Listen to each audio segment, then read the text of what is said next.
So hello, good afternoon everyone, and welcome to this final session of the Bridging the Gap event.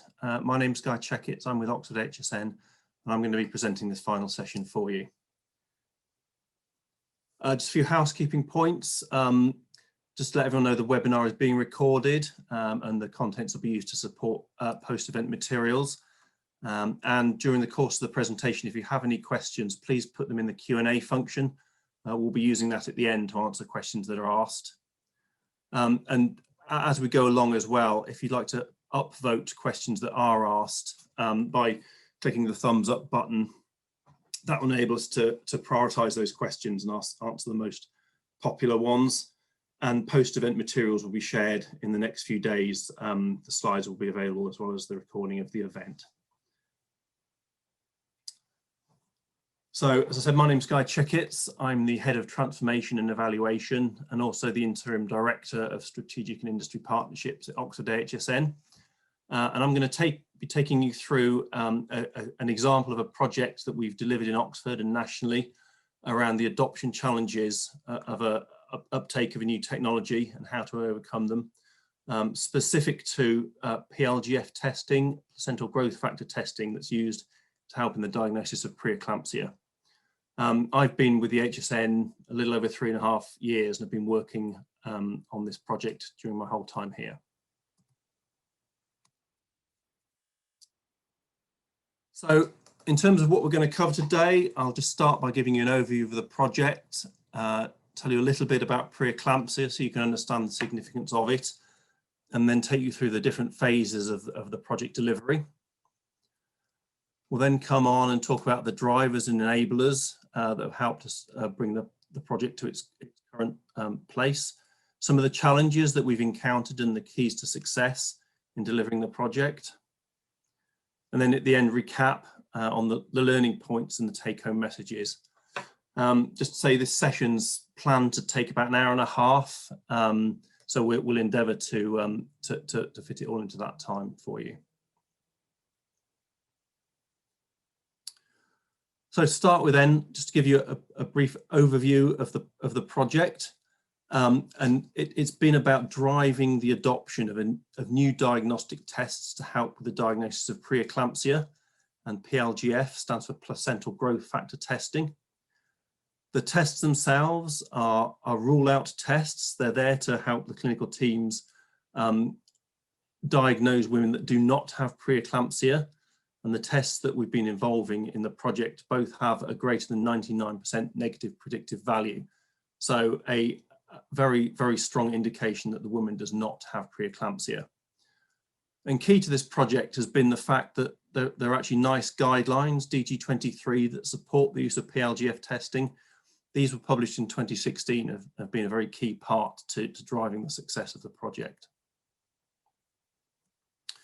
So even though we talk about PLGF-based testing, there are actually two biomarkers that we're currently looking at.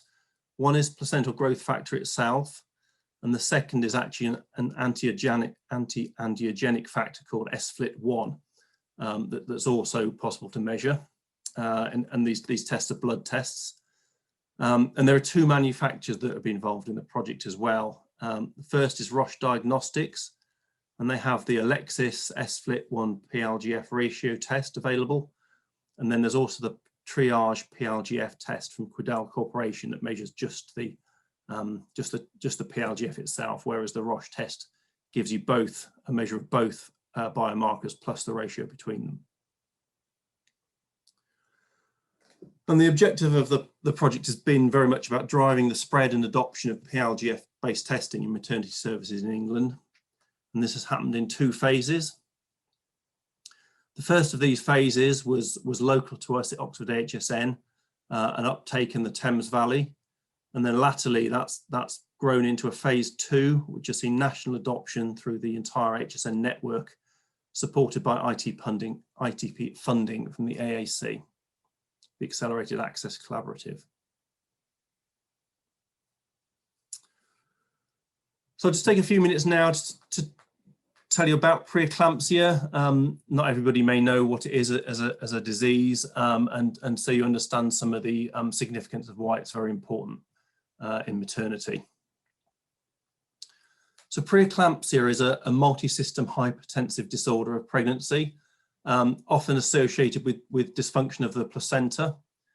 It's suspected in somewhere in the region of 10% of all pregnancies. So in England, that translates to about 75,000 pregnancies a year. But in reality, it only affects about 3% of all pregnancies. Preeclampsia is a serious cause of maternal and fetal morbidity and has very significant patient safety implications. For the mother, it can lead to headaches, seizures, organ failure, particularly of the liver and kidneys, and can often lead to birth of smaller gestational weight babies, preterm deliveries, and in rare cases, death. And the only known cure for preeclampsia is to deliver the baby, which is why you end up with so many premature deliveries being made. To date, there's been no definitive diagnosis for preeclampsia, with clinical teams relying on measures of blood pressure and proteinuria, so protein in the urine. However, these markers in themselves aren't specific to preeclampsia. So as such, the disease causes a significant burden on the healthcare system. There's a high degree of clinical suspicion for it and a very low threshold of admission because of the potential implications if a woman does have it. And many of those admissions are unnecessary. So we therefore identified our first sort of learning points, if you like, in the project, which is to make sure that we've got correctly and clearly identified drivers and enablers. In this case, we're talking about patient safety, the reduction of clinical risk, the ability to address and release capacity in the system, and also cost savings.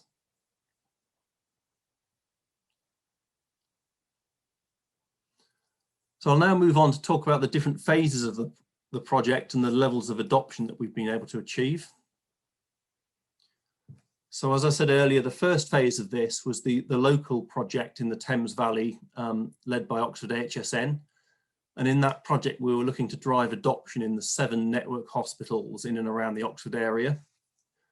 And it soon became apparent when we started this project that the main priority here was one of patient safety and clinical risk management. So those are our main key drivers. But we've also got added benefits of improving system capacity and certainly reducing the unnecessary admissions that were happening on the suspicion of preeclampsia. Doing this allows the clinical teams to focus their scarce resources, enables them to better provide appropriate care for those women that have the greatest clinical need, and can reduce the overall cost to the system.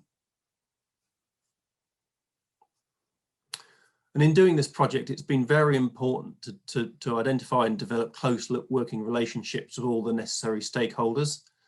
So obviously the 2 manufacturers of the tests themselves, the maternity lab and finance staff within the hospital trusts, the local maternity systems that exist across the country, and for us as well, the Oxford Maternity Patient Safety Group.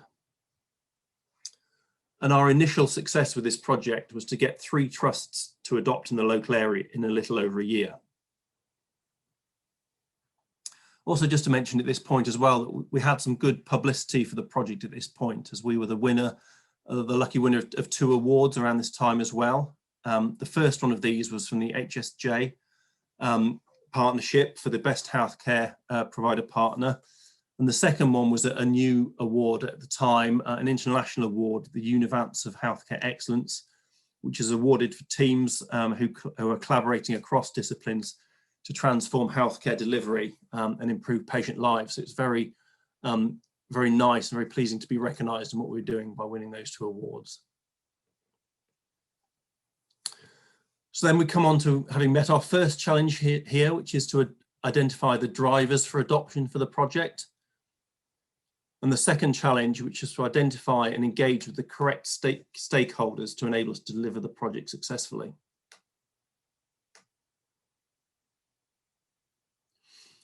The second phase of the project has then been the national adoption, and that's really been running since April 2019, when the Accelerated Access Collaborative agreed to sponsor and support the project and provide ITP funding to help drive uptake in maternity services.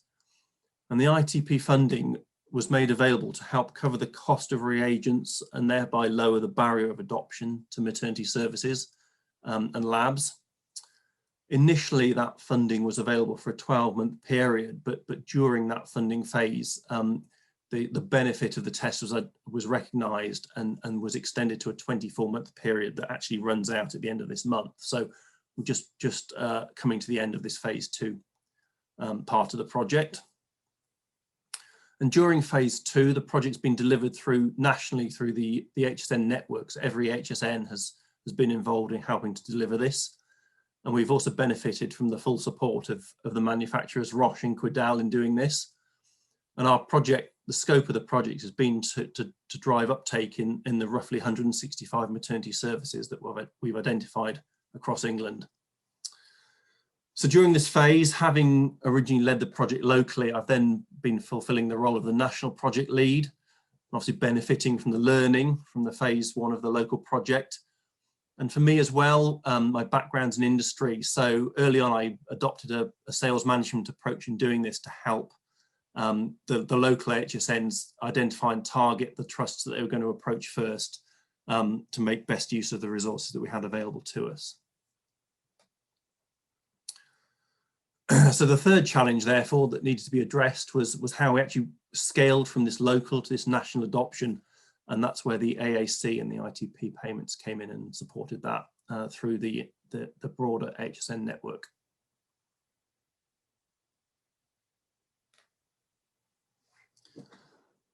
So this table that you can see now is really showing the trajectory of uptake that we've seen throughout the course of the project. So phase 1, when it was just Oxford AHSN and local, we got 3 trusts adopted in a little over a year, and during the same time, Roche had 3 trusts adopt through their own sales activity. And important to point out as well that the Quidel test only became available in the January of that year, so it wasn't available from the beginning of the project. And then the rest of the quarters in this table show the rate of uptake. So from April 2019 onwards, when the excuse me, the ITP funding became available and the HSNs were ramping up, we're now up to just under 120 of the 165 maternity services adopted. So as you can see, very good, very positive, continuous rate of uptake once the AHSN network had become engaged, and we're able to do this nationally. So now I'll move on and look at the reasons why the project has been a success, and specifically the drivers and enablers behind it. And for me, I think the most significant driver has been the fact that the PLGF-based testing has met a clear unmet need in the system. Very strong pull for such a test, because the current diagnostic approach that the clinical teams had available to them was little better than 50-50, whether or not they were correctly able to diagnose preeclampsia or not. So little better than, excuse me, little better than tossing a coin. So the tests have definitely addressed an unmet need in the system. The existence of the NICE DG23 guidelines has been very important, specifically recommending both the Roche and the Quidel tests for use in supporting the diagnosis of preeclampsia. And the outcomes of using the test have very much helped to reduce unnecessary admissions and similarly increase patient safety and patient risk management. And that theme of patient safety was also supported in the National Maternity Review and the Better Birth Initiative of 2016. Again, another national driver for what we were trying to do, and further supported again by the Royal College of Obstetricians and Gynecologists hypertension guidelines that were updated in 2020 in the early stages of the first lockdown, that again referenced and supported the use of PLGF-based testing for helping the diagnosis of preeclampsia. And another enabler for the project as well was the existence and the support of local networks. So in this case, the local patient safety network, local maternity system, and also the lab networks themselves. In several cases, once the lab network had adopted the test, we were actually able to provide it to more than one maternity service. if that lab network supported more than one hospital. So a good way of addressing or accelerating your update is to work with the labs, because their reach often goes beyond just one hospital or one trust. And I think the AHSN networks, as well as change management agents, were a very key enabler here. You know, the feet on the street, being able to engage and work with the trusts to help them understand what the PLGF data-based testing was about and support their adoption process. And also the ITP funding that was provided by the AAC from April 2019 onwards has been absolutely pivotal to helping to drive that uptake. So challenge 4, therefore, is making sure that the drivers and the enablers you have are actually aligned behind the unmet need, so everyone's working to the same end goal.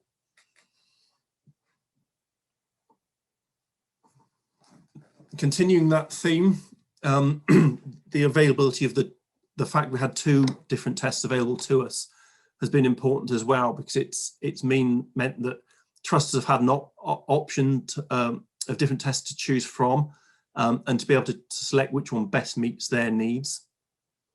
The tests do essentially the same thing. They're both rule out tests. Excuse me. To show when the woman does not have preeclampsia. But very much the support of the manufacturers has been pivotal to the success. They've also provided clinical evidence with clear diagnostic endpoints and outcome guidance of what to do depending on what the result of the test is. And both tests are also supported by real-world evaluation evidence. So this is important because it gives reassurance to potential users of the product that it does work in reality and how it fits into clinical pathways. So just to focus a little bit on each test individually. So the Alexis SFLIP PLGF ratio test from Roche, as I said earlier, this looks at both biomarkers and also the ratio between them. So this gives the clinical teams the risk of the woman having preeclampsia both within a 1 and a 4 week window, and is supported primarily by the Prognosis and Inspire clinical trials.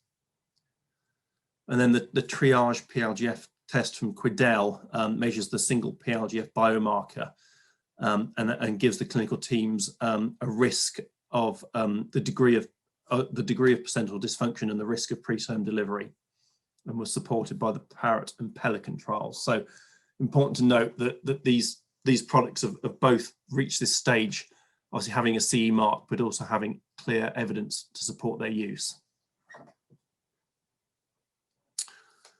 So the 5th challenge that we addressed in the project, having that clinical and real world evidence and also the resource available to support the aspirations of adoption.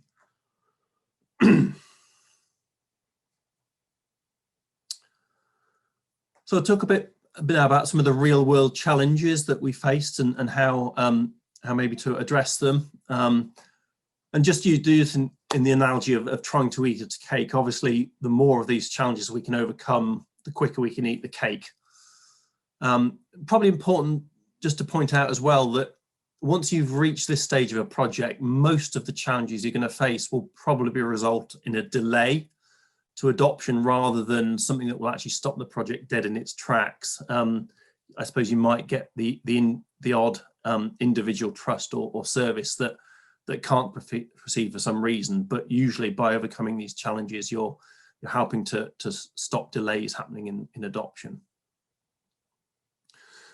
So first off, obviously important to identify and engage with the correct stakeholders, the people that can actually make the correct decisions around adoption. And it's important to note that not every stakeholder is equal, that they will have different shares of voice. So in doing this project and doing many projects, you're going to have to engage with multiple functions within the hospital.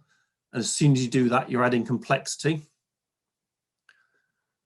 And across those different functions, be aware that they're going to almost certainly have different functional drivers. Are they all aligned to the same goal? Something you might have to influence. And similar to drivers, the priority of the project you're discussing with them may not be the same across each of them, both within a function and particularly between functions. In this instance, we were dealing with clinical teams, finance teams, lab teams, the HR function in some cases as well. So it's important that everybody sees the same priority in what you're trying to do and is aligned to the same goals. How the project's being funded is important. Where's that money coming from? Is the change you're trying to advocate or implement cash releasing? Will it actually release cash back into the system, or is it freeing up capacity, for instance? And it's also important to understand who's paying for the change and who's benefiting from it, because it may not be the same group or function or individual. And what guidelines are supporting this change? Are there NICE guidelines that are relevant, or are there maybe some local guidelines either instead or additional to NICE that you can use? Obviously, being the NHS, they're very interested in what guidelines they're following. And when you get to the point of an agreement, say yes to implement, that doesn't necessarily mean they can do it straight away. You very often then have to enter into a process of negotiation of when the change can actually take place. Maybe they have to, certainly if you've got pathway modification to consider, plan for that change and possibly run dual pathways for a period of time as well.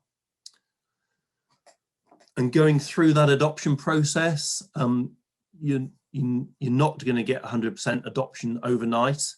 There needs to be a process of training and standardization. And you could be looking at 3, 6, maybe 12 months before you've got anywhere close to 100% adoption across any given service. And also worth pointing out that once you've eaten your cake with one service, you then got to pretty much start again with the next one, because each service is going to be unique. Each hospital and trust is set up and run differently, and one size doesn't fit all. So you pretty much have to start again with the next adopter, because the challenges and the stakeholders are going to be very different.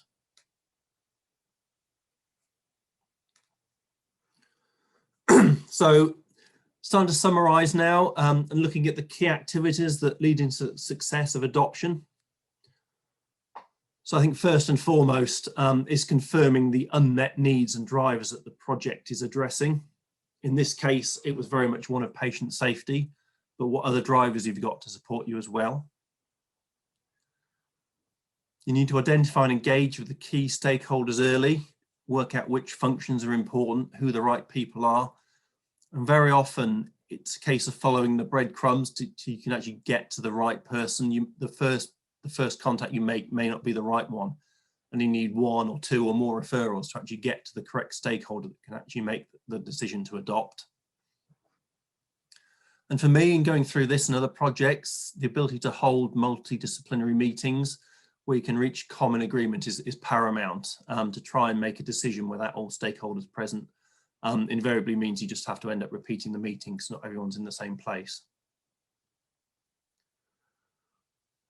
In a project like this, and very often you have to map and understand the clinical pathways, understand the patient flow, the money flow, where savings can potentially be made, who's paying, and also not understand the current position, but the future position as well, impacts on finances and capacity and so on too. I mentioned earlier the real world evaluation, this reassurance to give to potential users of the product that it works, often linked to modification of pathways. This sort of information is really important when you come to start looking at clinical and health economic cases, in terms of engaging stakeholders, and later on when you're actually getting approval as well for sign off for adoption.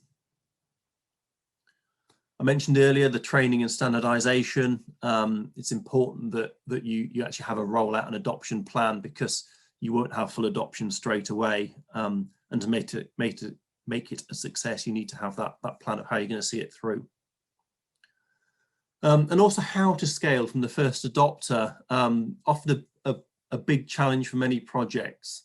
How you go from that initial adopter to a broader, wider scale adoption. In this case, we've done it through the AHSN network, and that's one thing that the AHSNs are here to support on. And key to all of this in many projects is the metrics pre and post adoption, how you actually go about proving the impact that you've had. You can address a lot of that through real world evaluation activity early on, and help to reduce the need for every single trust to feel they need to trial it themselves. But knowing how you prove the benefit is important.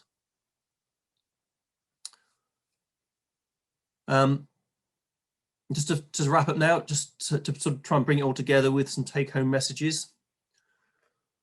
So absolutely paramount is to make sure that the project you're delivering is actually addressing an unmet need which requires a solution, that you're not having a solution for which you're seeking the need for. It's important to remember that functional needs and drivers may well vary across the system. Important to make sure you identify all stakeholders and the correct decision makers, and ensure you've got alignment both between the stakeholders themselves, but also with the drivers that exist for the project. In going through the delivery and adoption phases, it's important to consider both the payment and the clinical pathways. Very often, and certainly it's been the case with PLGF-based testing and diagnostic tests in general, you very often have to modify that clinical pathway in order to achieve successful adoption. Otherwise, you can run the risk of just adding cost and complexity to the system with no real benefit. And important to remember that the upside you're delivering may not benefit the budget holder. The benefit may lie elsewhere in the system. So it's important to make sure you get all parties on board and that everyone understands where the costs and where the benefits lie. And in doing any of this, there's certainly the case that a ticket to play is required. Any product or technology that's seeking adoption in the NHS needs the appropriate clinical evidence, real world evaluation evidence, often resource impact as well. It's important to have realistic expectations of what can be achieved and sufficient resources to be able to deliver those expectations, and also a plan of how to scale from local to national adoption. The adoption rollout and metrics, so proving, you need a plan early on of how you're going to prove that adoption has been successful, how you convince people that the objective has been met. And I think key to remember as well, the NHS isn't a homogeneous organisation. Every trust, every service is different for many reasons. And also, whereas fairly early on, clinical teams, lab teams may be acknowledging the fact they need to change and could do things better, their capacity and ability change may not be there. So again, it's finding strategies of how you can overcome those barriers and actually deliver that change project. Okay, so thank you for that. I'll leave it on this screen here. There's going to be some follow-up sessions available next week. If you'd like to register for any of those sessions with commercial directors from the AHSN, please use this link to do so. I believe we've got some Q&As come in, so just take a quick look. So it's a question here. Sometimes I'm just reading these live, bear with me. So how early within the woman's gestational period does a positive result show up? Is this ineffective in certain populations? And are you looking to improve the product with perhaps additional markers? It's probably easier to answer the second part of that question first. So Roche and Quidel and indeed other companies as well are pouring a lot of development effort into a wide range of different markers for pregnancy and preeclampsia. So I know there's a lot of work going on to improve the products that are here today, and to add additional products that can look at a broader window within pregnancy to get more diagnostic information available. as to the how early within the women's gestational period does a positive result show up. So at the moment, both the Roche and Quidel tests are indicated for use between 20 and 34 plus 6 weeks, so 34 weeks and 6 days of gestation. That's the window. That's where the NICE guidance directs the use of the tests, and that's where the ITP funding has been focused as well. I do know, however, that the indications for use on both the Roche and Quidel tests do go beyond the 34.6 weeks. Their indications for use go to term, but that currently falls outside the NICE guidance and so on. And I'm also aware that there are other alternative tests being brought to market that address or diagnostic information, providing diagnostic information earlier than the 20 weeks in the process as well. Excuse me. Sorry, let's read the next question.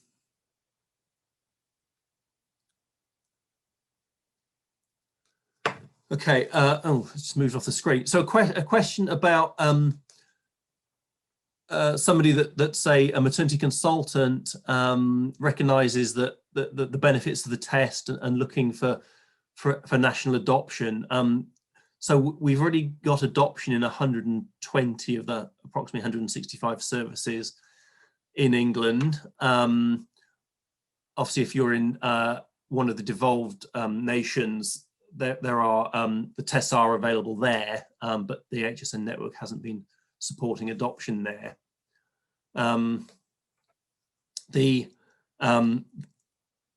As I said, the ITP funding is coming to an end very shortly, but it's being replaced by an initiative from NHS England called the Medtech funding mandate, which requires commissioners to commission and fund the use of PLGF tests, and also 3 other technologies that fall under the mandate as well.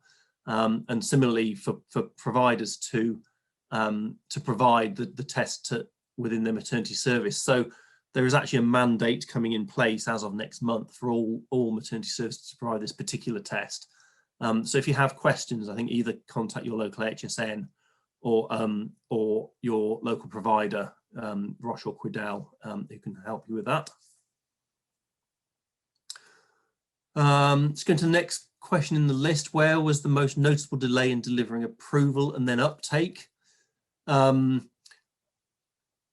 In this, I think if you mean approval relating to the CE marking of the test, I mean, I think for both companies that took many years.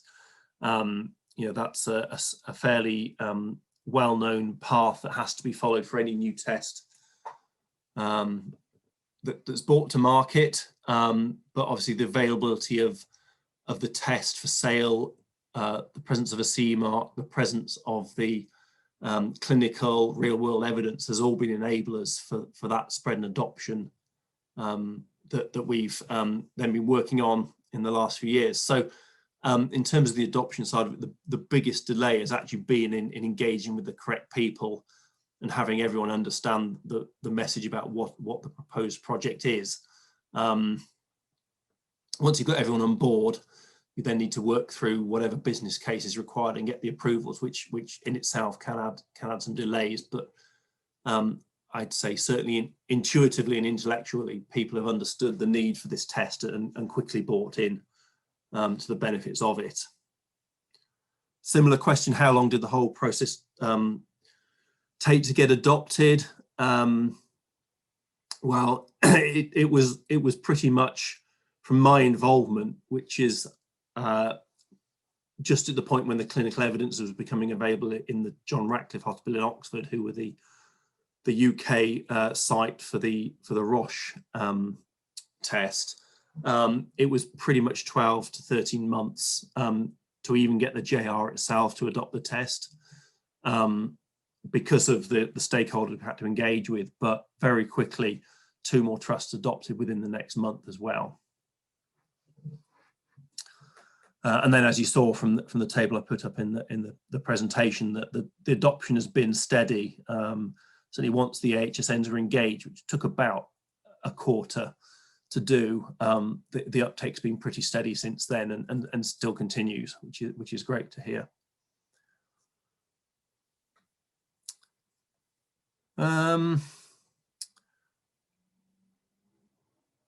Okay, another question. Did the diagnostic industry partners have dedicated market access teams? And did they provide the AHSN with specific market access communications to use? So the answer to both those questions is yes. So both Roche and Quidel have allocated resource to this, either specific to this particular project or dedication of local sales rep time to support any given trust who wanted to adopt.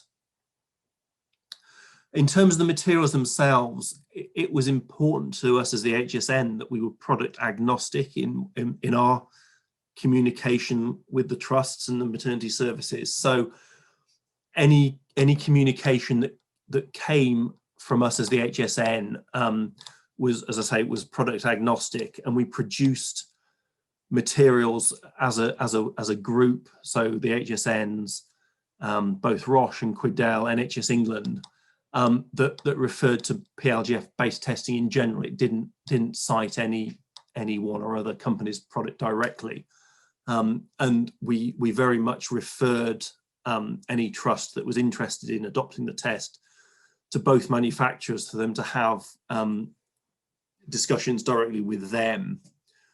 So the trust was making their own mind up, their own decision about which test they wanted to adopt. And then as the AHSNs, we would come back in and pick up that discussion, helping the trust adopt the particular test that they've identified they're interested in.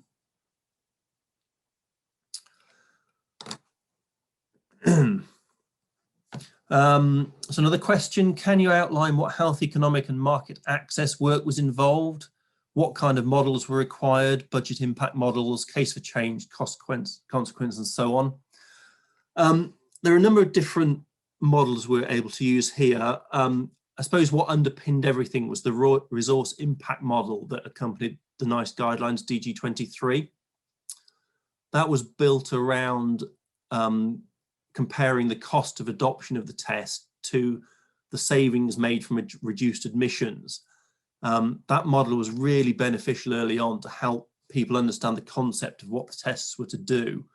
But we soon realized that because reducing admissions didn't actually release cash, it only really lent itself to releasing capacity in the system. So we weren't able to prove from that model that we were going to implement a cost-saving solution. So it then moved on to a combination of local models that trusts did themselves based on their local pathways and experiences. But both manufacturers, both Roche and Quidel, produced models from their own clinical work and real world evidence that helped the trusts produce their local business cases. And those very much were instrumental in driving that adoption locally based on those models.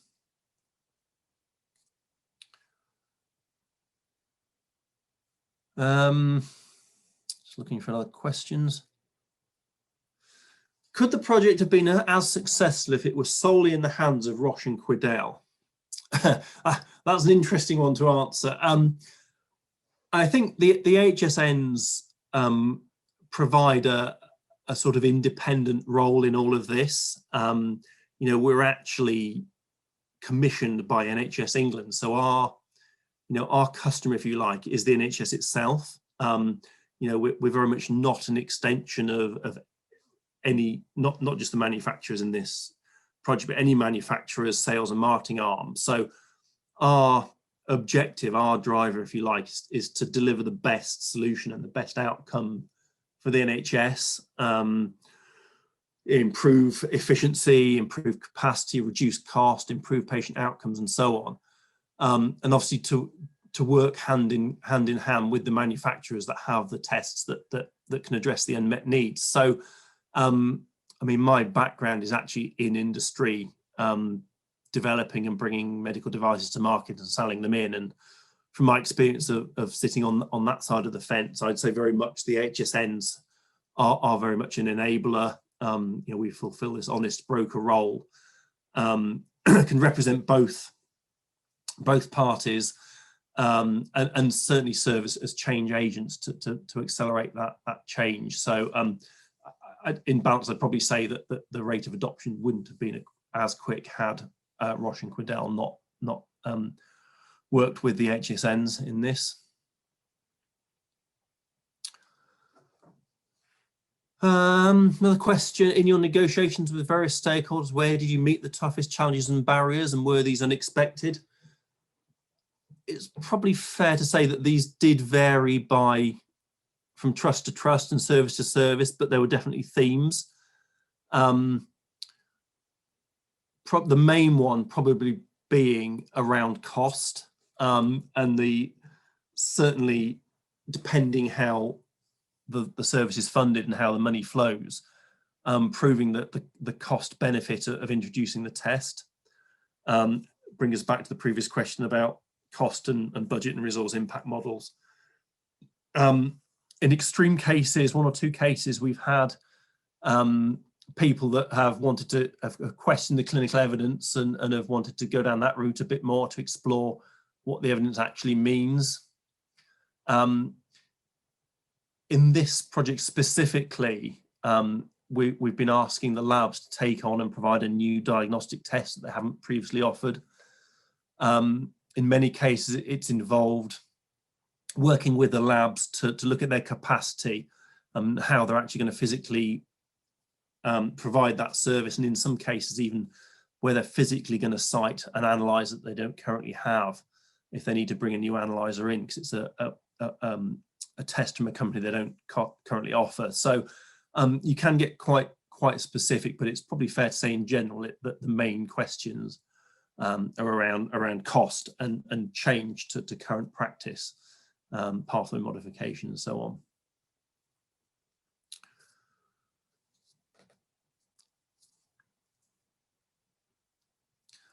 How many regulatory organisations did you need to get sign off, such as the MHRA, and how difficult was this? I want to say that side of it hasn't been a problem at all in this particular instance, because the tests we've been driving adoption for are both CE marked. They both have clinical evidence, so all the regulatory hurdles have already been cleared. It wasn't something we've had to address as part of this project. We're not looking for ethical approval anywhere because we're not trialing the product. All that's been done in the previous work. So this was very much about introducing the benefits of the PLGF testing to the services, seeking the change, the case for change, and then supporting the trusts through that change and adoption process.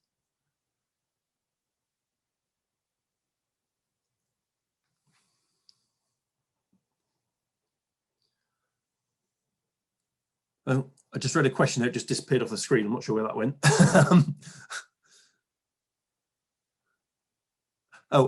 So although I understand that most trusts are different, so people, resources, and so on, what were the biggest surprises so far? I'd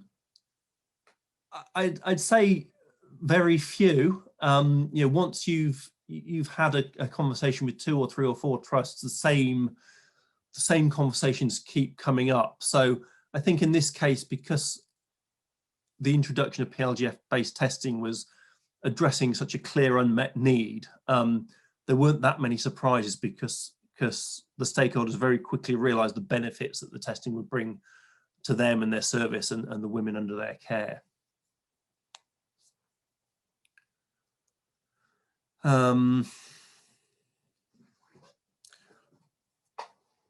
So in your experience and deliberations on this successful project, is there resistance to change and innovation within NHS? Human nature, question mark. I think it's fair to say that in general, human nature, there is a resistance to change, and it's probably fair to say the longer you've been doing something, the harder it is to change. The teaching old dogs new tricks example. That said, though, and it's certainly true for this project, clinical teams, lab teams, and so on very quickly grasped the idea and the benefit of what the PRGF-based testing was offering them. The barrier was more in terms of how you actually go through that change process in an organisation and in a system that is essentially working to capacity, and that's certainly before COVID-19 struck and all the activity that's been driven by the pandemic. So even though stakeholders can recognise the need for change, they're not necessarily in a position to be able to do it. So that's again something that the AHSNs can help and support with, by bringing that extra resource, by representing the NHS and facilitating, helping through that change process.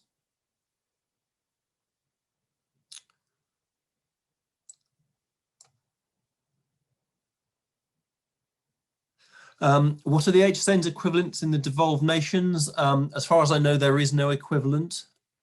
They are specific to England, originally commissioned by NHS England. I'm honestly not sure whether or not we have equivalents in the devolved countries, devolved nations.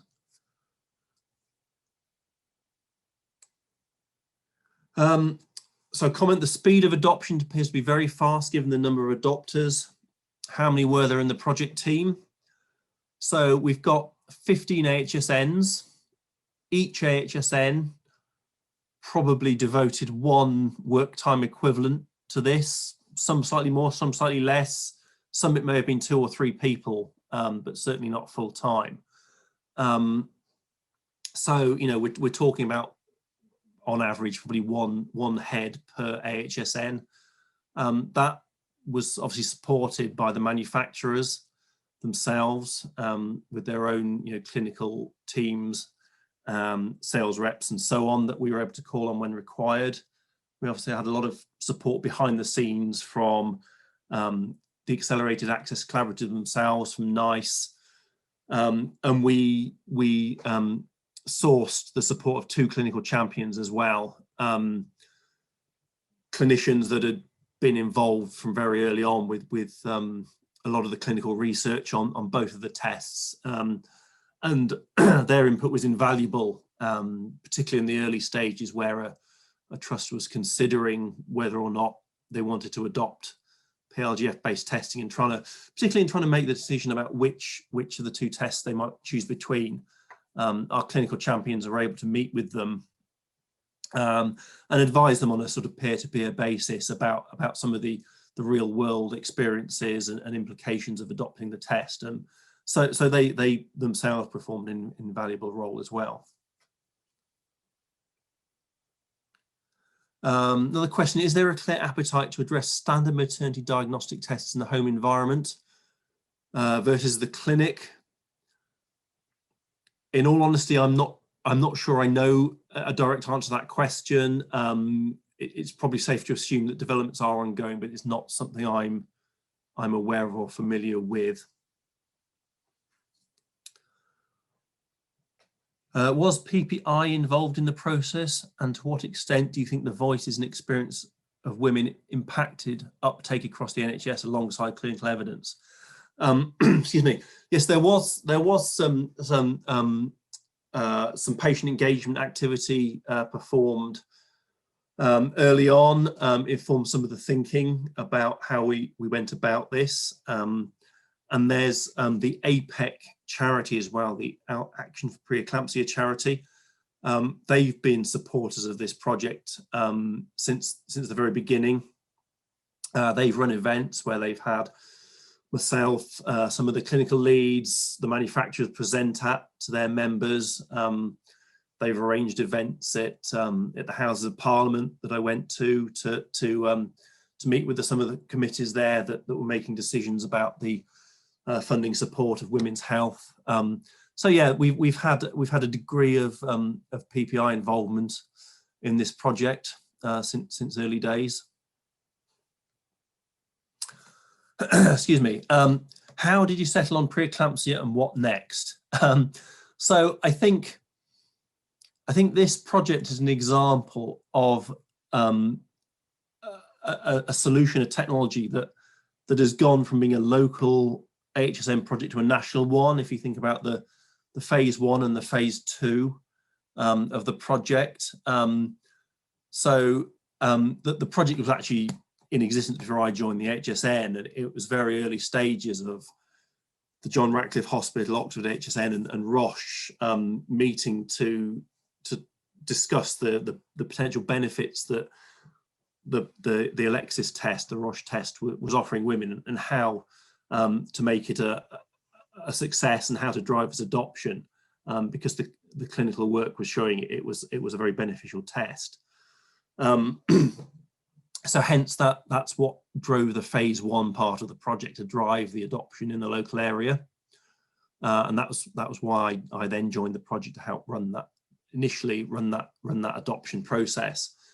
And it was during that the Accelerated Access Collaborative then tapped into the project. They became aware of it, evaluated it, and decided to take it on and sponsor it for national adoption. So, this, as I said, this is an example of a project starting local, the benefit being identified by the stakeholders of the hospital, the manufacturer, and the AHSN, proving it worked in a local environment, and then driving it for national adoption. So yes, it has been a very successful project, probably one of the most successful ones that the AAC have sponsored and supported. As an AHSN, we've definitely seen the benefits of it, and we're looking at sort of 70–80% uptake in England within 2 years of it becoming a national project. So very successful project. A very high number of women now able to benefit from this test as well. So it's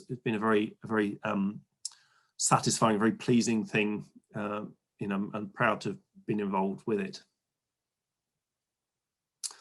And thank you very much, and a great talk. So thank you for that. Okay, I'm conscious I'm sort of. Oh, another question. Excuse me, 1 second.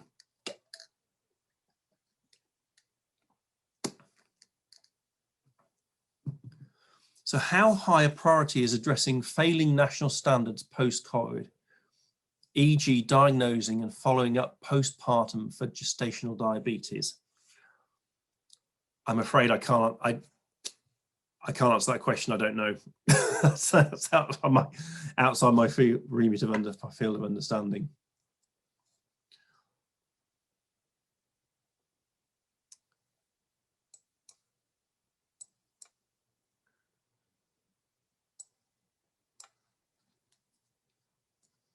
Okay, what is the criteria for getting AAC sponsorship, and is there an application process for this?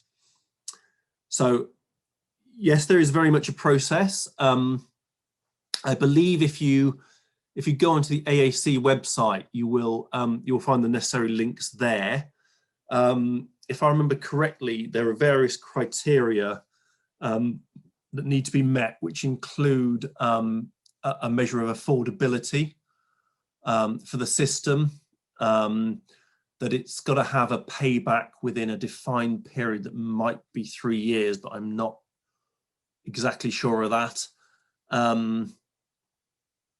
I forget off the top of my head what the other criteria are, but it's laid out on the AAC website.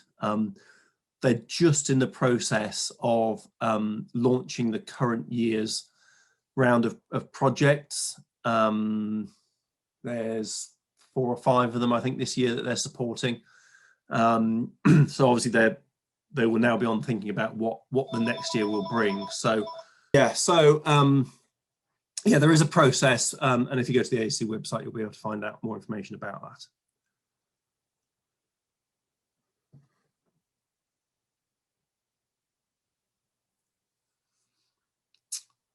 Okay, I think that's got to the end of the questions. They've all disappeared off my screen.